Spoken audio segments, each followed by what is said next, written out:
2024 में 1.5 लाख से ज्यादा स्टार्टअप रजिस्टर्ड होते हैं स्टार्टअप इंडिया स्कीम में और 5,000 से भी ज्यादा startups with in a year बंद हो जाते हैं और खुद को इंसॉल्वेंट घोषित कर देते हैं। नमस्कार दोस्तों, सोनी सीजन मेन चैनल में आपका स्वागत है। आज मैं आपसे बात करूंगा स्टार्टअप्स क्यों फेल हो रहे हैं, क्यों धंधे चल नहीं पाते हैं, बिजनेस स्केल क्यों नहीं हो पाते, प्रॉब्लम्स क्या आती है। देखो, सबसे पहली चीज, आप लोग मार्केट शेयर को एनालाइज ही नहीं कर पाते हो। स्टार्टअप्स में दिक्कत क्या आती है कि भैया मैंने सोचा कि मैं 10 लाख का टर्नओवर कर रहा था, 2 लाख का प्रॉफिट कर रहा था, अब मैं 4 ब्रांच और खोल लेता हूं तो मैं 40 लाख का टर्नओवर करूंगा, 8 लाख का प्रॉफिट करूंगा। बट उन 4 ब्रांचेस को चलाएगा कौन? कैश फ्लो मैनेज कैसे होगा, स्केल कैसे होंगे ऑपरेशन, कोको मॉडल क्या होता है, फ्रेंचाइजी मॉडल्स क्या होते हैं, कोलैबोरेटिव मॉडल्स क्या होते हैं।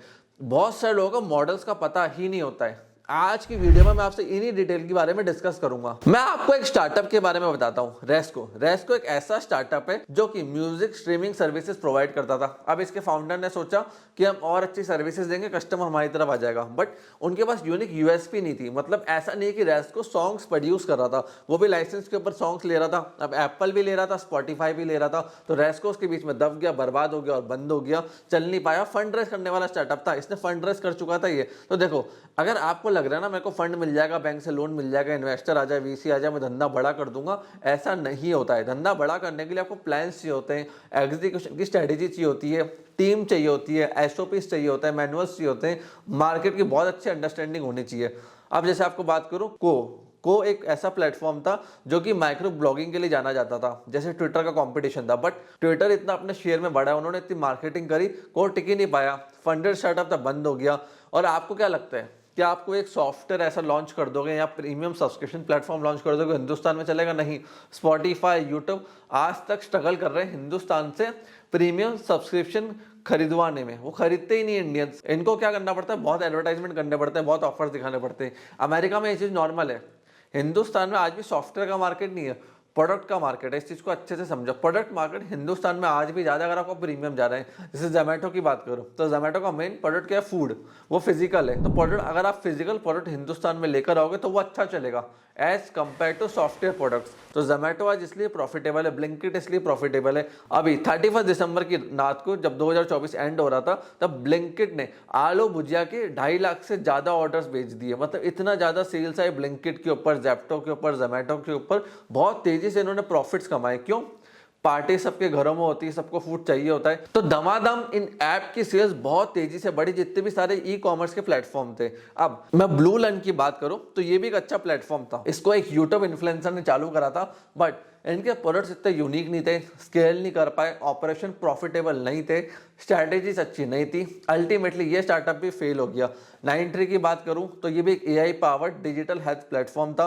इनकी आप वेबसाइट पे जाओगे तो वहां पे साफ लिखा हुआ है इन्होंने अपने बिजनेस को शट डाउन कर चुके हैं। वहाँ फाउंडर का आपको नोट भी दिख जाएगा, और इन्होंने अपना जो लास्ट गूगल मीट हुआ था इनका ऑनलाइन, उसका स्क्रीनशॉट भी अपनी वेबसाइट के ऊपर लगा रखा है। देखो दोस्तों, 2024 में 70 से भी ज्यादा फंडेड स्टार्टअप ए सीरीज के क्लोज हो गए। अब रीजन क्या रहा क्लोजिंग का? धंधे बर्बाद क्यों होते हैं? पहली चीज, आपके पास स्ट्रेटेजी बनाने का समय नहीं होता। फाउंडर को अपना टाइम फ्री करना चाहिए, ऑटोमेशन के बारे में सोचना चाहिए, प्रॉफिटेबिलिटी के बारे में सोचना चाहिए। ऑटोमेशन से आपको टाइम मिलता है जिससे आप फ्यूचर प्लान बना पाओ, स्ट्रेटेजी बना पाओ। अगर आज आप ऑपरेशंस में उलझे हुए हो, आपके पास अच्छी मैन पावर नहीं है, तो स्केल के लिए मत सोचना, क्योंकि नए धंधे को संभालेगा कौन? अभी ये धंधा छोड़ दोगे तो नए धंधे को कौन संभालेगा? सबसे पहले ऑटोमेट करो। देखो, आपका बिजनेस 1 महीने, 2 महीने, 3 महीने आपके बिना चल पा रहा है, फिर स्केल के बारे में सोचो, न्यू प्रॉफिट्स के बारे में सोचो। नहीं चल पा रहा तो पहले खुद अपने धंधे को खड़ा करो, बिल्ड करो, अच्छे लोग लेकर आओ, मैन पावर को हायर करो। उसके बाद अपनी टीम को तैयार करो, लीडर्स को लेकर आओ। ऐसा नहीं हो कि आप फंडिंग के पीछे भागते रहे कि भैया मेरे को यहाँ से पैसा मिल जाए, वहां से पैसा मिल जाए। हाँ, एक फैक्ट्री लगानी है, मिनरल वाटर का प्लांट लगाना है, सोलर पावर का प्लांट लगाना है, उसमें तो फंड चाहिए ही चाहिए। तो वहाँ बैंक लोन का एक्सेस आपके पास होना चाहिए, हाई नेटवर्थ इंडिविजुअल का एक्सेस आपके पास होना चाहिए। तो वहां मैं आपको ये नहीं बोलूंगा कि आप फंड के पीछे मत भागो। जो ऐसे प्रोडक्ट्स है जहां पे फंडिंग पहले चाहिए, फैक्ट्री लगा रहे हो, सेटअप कर रहे हो, तो डेफिनेटली आपको फंडिंग चाहिए। बट ऐसे प्रोडक्ट जहां आपको फंडिंग की जरूरत नहीं है, आपकी मैन पावर से, आपके काम से ये चल सकती है, तो वहां पे पहले खुद अपना दिमाग लगाओ। फिर देखो, ओवर प्राइसिंग तो नहीं है। देखो, इंडिया प्राइस सेंसिटिव मार्केट है, थोड़ा सा भी प्राइस बढ़ता है, चीजें महंगी होती है, लोग इधर उधर शिफ्ट हो जाते हैं। जैसे मेरे एक टीममेट है, वो दुबई कंपनी फॉर्मेशन का काम करते हैं, दुबई में कंपनी का फॉर्मेशन करते हैं। तो उन्होंने मुझे बताया था कि जब दुबई में कंपनी फॉर्मेशन हो रही है सर,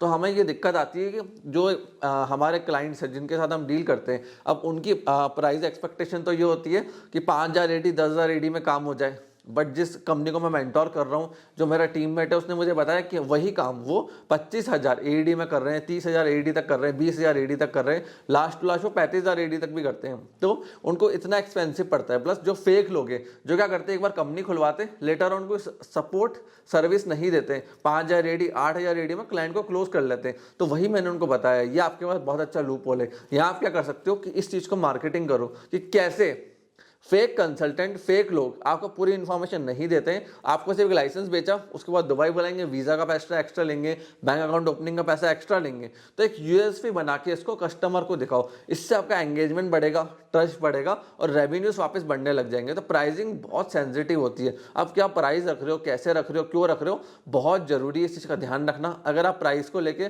सेंसिटिव नहीं हो, अंडरस्टैंडिंग नहीं रखोगे, बढ़ाते जाओगे, सोच समझ के नहीं बढ़ाओगे, कॉम्पिटिशन को नहीं देखोगे, मार्केट से बहुत जल्दी वॉश आउट हो जाओगे। अब एक चीज समझो, आप लोग क्या करते हो, आप लोग बहुत सारे वीसी फंड जो स्टार्टअप्स होते हैं या फाउंडर्स होते हैं ना, उनको धमाधम ईमेल करने लग जाते हो, लिंक्डइन के ऊपर मैसेज करते हो, ईमेल करते हो, रिस्पॉन्स नहीं मिलता है। वो क्यों नहीं मिलता है, मैं आपको समझाता हूँ। पहले आपको धंधा बनाना है, धंधा बनाने के बाद आप फ्रेंड फैमिली खुद का पैसा लगाओ, एक बिजनेस को बिल्ड करो, वेबसाइट को बिल्ड करो, ऐप को बिल्ड करो, प्रोडक्ट है तो उसको बिल्ड करो, उसके बाद रेवेन्यू जनरेशन करो। फिर जो लास्ट चीज आती है वो आती है स्केल की। अब कोई ऐसी चीज है जो स्केल हो ही नहीं सकती है। अब जैसे मैं लॉयर्स की बात करूं तो लीगल सर्विसेज को स्केल करना मुश्किल होता है, क्योंकि यहाँ पे पर्सनल टच एक पार्टनर का, फाउंडर का देना बहुत जरूरी होता है। तो वहाँ पे स्केलेबिलिटी इश्यूज होते ही होते हैं। तो वहाँ कभी इन्वेस्टर नहीं आएगा। कोई भी ऐसी सर्विस जहाँ पे आपने उसको ये दिखा दिया कि यार की स्केल की दिक्कत है, या उसको लग गया कि भैया आपके प्लेटफॉर्म में, आपके बिजनेस मॉडल में स्केल की बहुत बड़ी दिक्कत है, तो वो आपके धंधे में नहीं आएगा। बट अगर इन्वेस्टर को ये लगता है कि धंधा स्केल हो सकता है, बड़ा बन सकता है, और आपने स्केल का उसको प्रोसेस बता दिया, अपने गोल्स एंड नंबर्स बताए। पहले लोग क्या करते हैं, पहले लिख देते हैं कि हमें इतना प्रॉफिट चाहिए, हमें इतनी सैलरी चाहिए, हम इतना पैसा बनाएंगे। वो गलत होता है। आपको उनको ईमेल करना है, बताना है कि आज मैंने 10 लाख का टर्नओवर कर रहा हूँ, तो आने वाले टाइम में मैं 5 करोड़ के टर्नओवर पे जाऊंगा। अब 5 करोड़ के टर्नओवर पे जाने पे मुझे 4 साल 3 साल का टाइम लगेगा।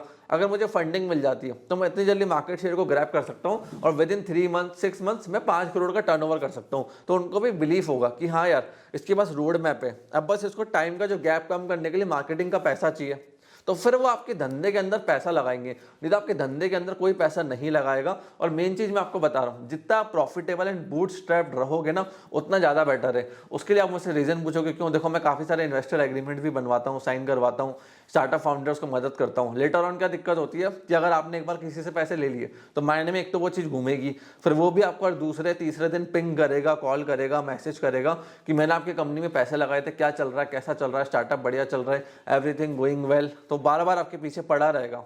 वो आपसे, अगर आप बड़े लेवल का फंड रेज करते हो, छोटे लेवल में तो इतना नहीं होता, बड़े लेवल के फंड रेज में वो आपसे एक एम्प्लॉय एग्रीमेंट अलग से साइन करते हैं कि भैया इतने टाइम पे आना है, इतना हमें आउटपुट चाहिए, इतना हमें टर्नओवर चाहिए। तो जस्ट लाइक आप एक एमएनसी में एम्प्लॉय की तरह काम करते हो, अपनी कंपनी में एक एम्प्लॉय की तरह काम करने लग जाओगे। तो फंड रेज करना भी अच्छा होता है। अगर मेरा विजन है कि मुझे 1000 करोड़, 10,000 करोड़, 20,000 करोड़ की कंपनी बनानी है, बट मुझे ये कि मुझे फ्रीडम चाहिए, तो बूटस्ट्रैप कंपनी में पॉसिबल है, फंडेड स्टार्टअप में पॉसिबल नहीं होती है। और भी कोई आप लोगों के मन में डाउट्स है, क्वेश्चन है, कमेंट सेक्शन आपके लिए ओपन है। कमेंट सेक्शन में कमेंट कीजिए। मैं कोशिश करता हूं कि मैक्सिमम कमेंट्स को मैं खुद रीड करूं और उनका आंसर करूं। आपने इस वीडियो को यहां तक देखा, हम लोगों तक सपोर्ट दिया, उसके लिए धन्यवाद।